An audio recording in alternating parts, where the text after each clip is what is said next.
अपना favourite serial Anupama रोजाना सबसे पहले देखने के लिए हमारे चैनल को सब्सक्राइब करें।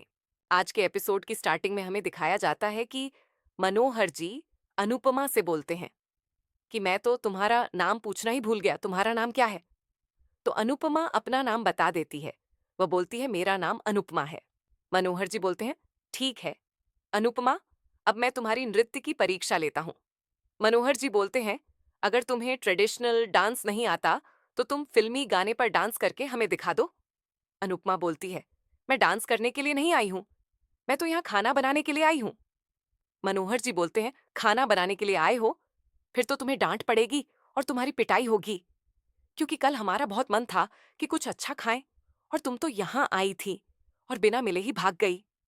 तुम कुछ चुरा कर लेकर गई हो क्या मेरे घर से? अनुपमा बोलती है नहीं नहीं। मनोहर जी बोलते हैं मैं तो बस मजाक कर रहा था।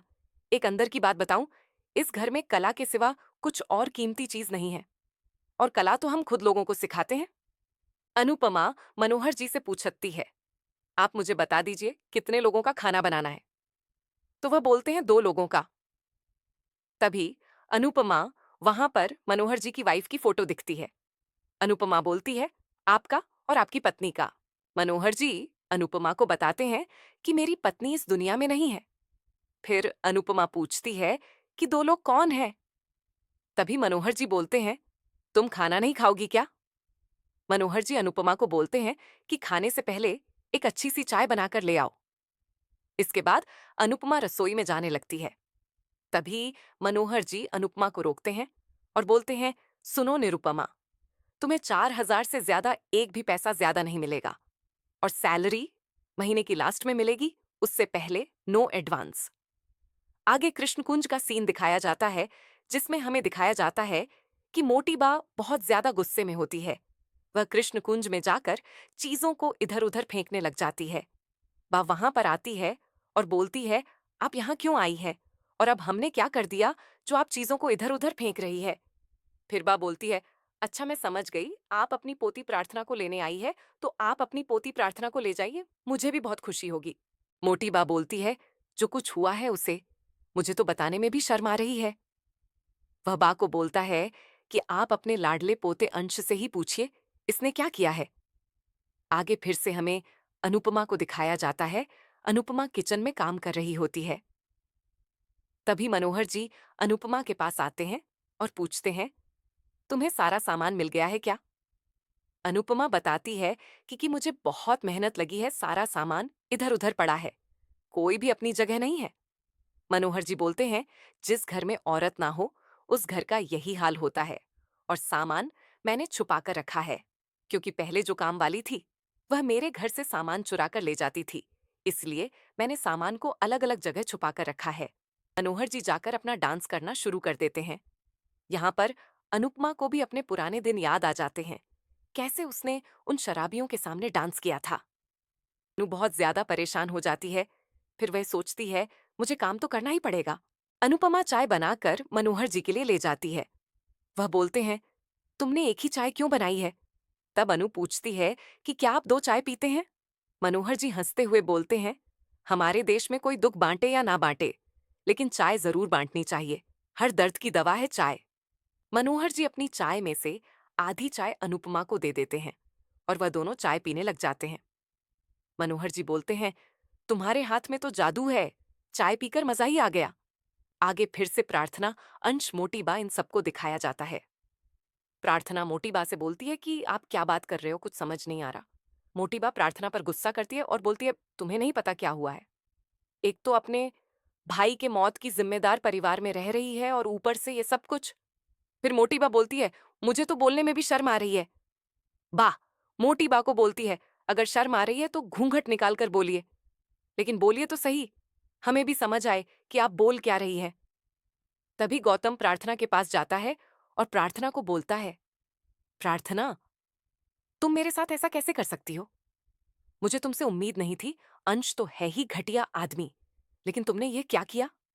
अंश गौतम के पास आता है और बोलता है तुम मुझे साफ साफ बताओ, तुम बोलना क्या चाह रहे हो?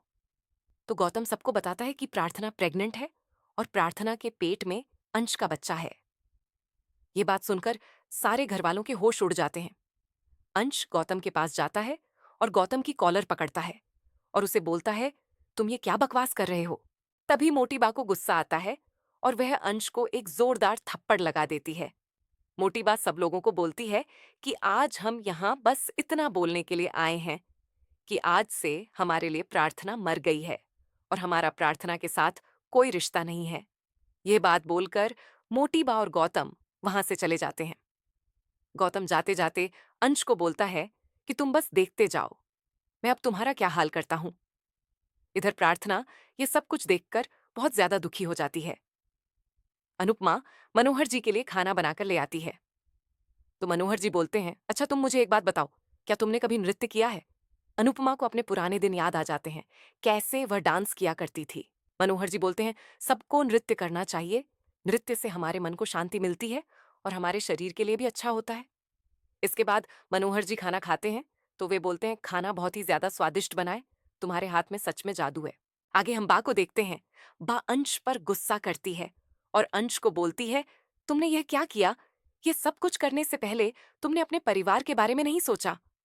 अंश बोलते हैं, आप सब लोग गौतम की बात पर विश्वास मत कीजिए, वह ऐसे ही बकवास कर रहा था। लेकिन बा तो किसी की बात सुनने के लिए तैयार नहीं होती। वह बोलती है, मैंने पहले ही बोला था, इस लड़की को हमारे घर में मत रखो।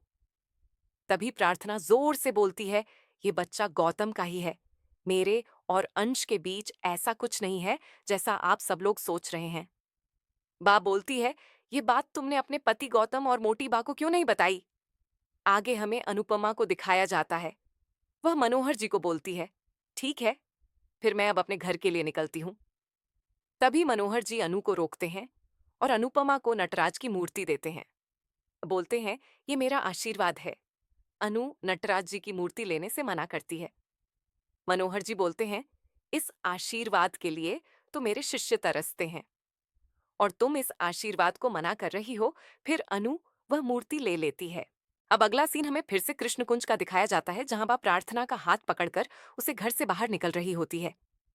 बा प्रार्थना को बोलती है कि जिसका बच्चा है उसके पास ही जाओ, हमारे घर में परेशानी मत बढ़ाओ।